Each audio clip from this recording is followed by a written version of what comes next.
Accounts Committee, Siaya County Assembly. Good morning, Chair and honorable members. My name is Regina Koth, the committee clerk to the Park Committee. That is it for the Assembly delegation. You are welcome, Chairman, and the rest of the honorable members. Now we'll proceed to the next order. But before we execute the next order, which is administration of oath and tabling of documents, honorable members, the governor of Siaya, Governor James Orengo, was compelled to appear before this committee by way of summons. And I want the clerk just to cite the summons and just take us through what we required. Please read the summons. We first deal with that. Thank you, Chair. The summons to Honorable James Orengo, EJH Governor for Siaya. Whereas pursuant to Standing Order number 193, 2, Section B of the Standing Orders, the County Public Accounts Committee is mandated, that is as outlined in Standing Order 193, and whereas by a notice published in the Standard newspaper and the Daily Nation newspapers on Thursday, 8th January 2026, and via the letter reference Senate DGAC CPAC CE 2026 2023 number 23, dated 29th January 2026. The committee invited you to appear before it on 9th February 2026 to consider the Auditor General's report on the financial statements of the County Executive of Siaya for the financial year 2024-2025, the report on receipt of revenue statements, and the report on the County Revenue Fund for the County Executive of Siaya for the financial year 2024-2025, and to submit written responses and supporting documentation to the issues raised in the said reports of the Auditor General. And further, whereas via letter reference SYA/OCS/CPAC/169/volume.1 in brackets 134 dated 2nd February 2026, Mr. Joseph Ogutu MBS, the County Secretary, Siaya County Government, requested the committee to reschedule the meeting slated for 9th February 2026 to a later date in February due to unforeseen circumstances which required your personal attention. And whereas the committee acceded to your request and by a later reference, Senate DGAC CPAC CE 2026 number 46, dated 10th February 2026, the committee informed you of its resolution to reschedule the meeting to a future date. And further, whereas by a letter reference Senate DGAC CPAC CE 2026 number 76 dated 4th March 2026, the committee rescheduled the meeting and invited you to appear before it on 12th March 2026. And whereas via the letter reference CGS/OCS/CPAC/169/volume.2 in brackets 10 dated 5th March 2026, Mr. Joseph Ogutu MBS, the County Secretary, Siaya County Government, requested the committee to postpone the meeting scheduled for 12th March 2026 to a later date as you preferred to appear before the Senate County Public Investments and Special Funds Committee, which had invited you to appear before it on the same date. And further, whereas the committee at its meeting on 12th March 2026 considered and declined the request for postponement. And whereas you failed to honor the committee's invitation to appear before it on 12th March 2026. And further, whereas Article 125 of the Constitution and Sections 18 and 20 of the Parliamentary Powers and Privileges Act Cap 6 Laws of Kenya empower the Senate and any of its committees to summon any person to appear before it for the purpose of giving evidence or providing information. Now, therefore, the County Public Accounts Committee summons you to appear before the committee in person at a meeting to be held on Monday, that's today, 30th March 2026 at Committee Room number 9, second floor, Bunge Tower, Nairobi at 9 a.m. The committee further requires down there it we outlined how the documentation should be sent out to the clerk of the Senate, CPAC, and also copied to the Auditor General. Take note that should you fail to appear before the committee on the date and time specified in this summons or to produce the documentation required by the committee, number 1, the committee may impose upon you a fine not exceeding 500,000 shillings or may order for your arrest pursuant to Section 19(1) and 3 respectively of the Parliamentary Powers and Privileges Act Cap 6 Laws of Kenya. And number 2, you may also be guilty of an offence in terms of Section 27(1) bracket A bracket I and C bracket 2 respectively of the Parliamentary Powers and Privileges Act Cap 6 laws of Kenya, for which you shall be liable on conviction to a fine not exceeding 200,000 shillings or to imprisonment for a term not exceeding 6 months or to both such fine and imprisonment, given under my hand for and on behalf of the County Public Accounts Committee on this day on 19th March 2026, signed by the Clerk of the Senate, Mr. Jeremiah Nyegenya. Thank you, Chair.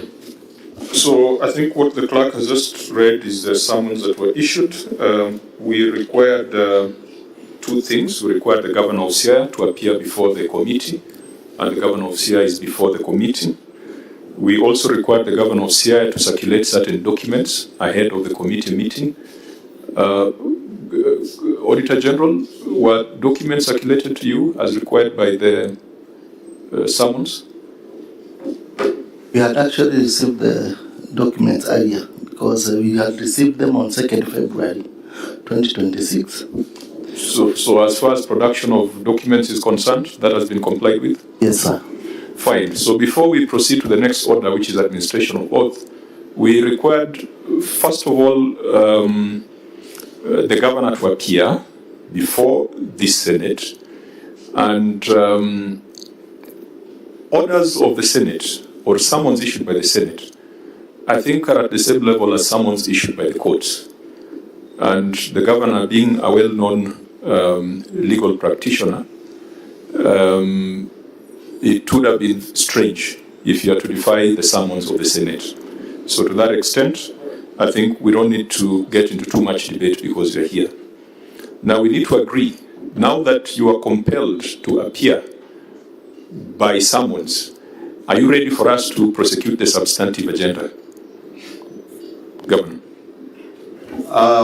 First of all, the record is correct as stated out in the summons, save for the fact that the invitation immediately prior to the summons was at a time when we had other invitations to appear before various Senate committees, and we did not choose not to come to this committee for any particular reason, save the fact that we had received the invitation from one of the committees before we received the one from this committee. So no disobedience was intended. Mr. Chairman, I would never want to defy orders or directions given by a legitimate authority under the law or the Constitution. So I made sure that I answered this summons and appear as required. Secondly, on the second question, I know the committee is aware that there is a current stalemate between us as governors through the Council of Governors and the Senate about appearing before this committee. And I was seeking the indulgence of the committee that having produced the documents, I would not be comfortable moving any further step in defiance of the resolution of the Council of Governors, and urge that this committee, together with the Council of Governors, resolve that question. So I begged to decline to move beyond the appearance and decline to take the oath for further processes before this committee.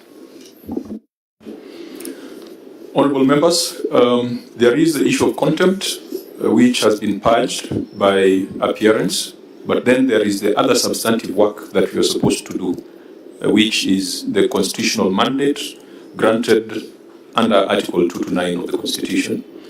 If the governor finds himself in a situation where he is not ready to proceed, then I think we have no option but to adjourn this meeting and deliberate and advise on the way forward. I think the easier thing would have been if the governor was ready to present his written responses, having taken the oath, we would have considered those written responses.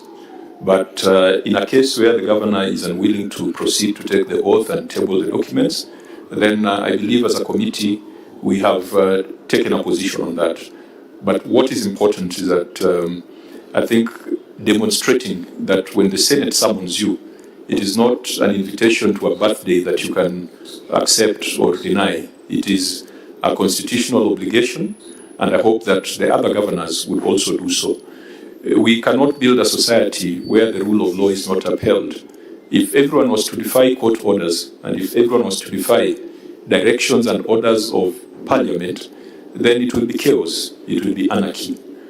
So unless there is any other comment, because if the entity is not ready to proceed and we have a very busy day, then the most likely recourse is to adjourn and take a position and communicate to the entity. Any other?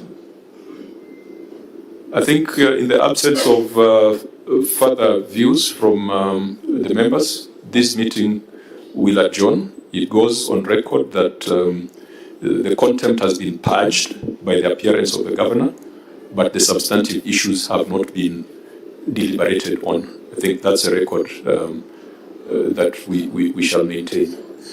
We therefore adjourn the meeting, and Governor, we shall communicate on the decision of the committee on the substantive issues. Honourable members, I request that we, having adjourned, we don't move out of the room. We convene to deal with the next entity.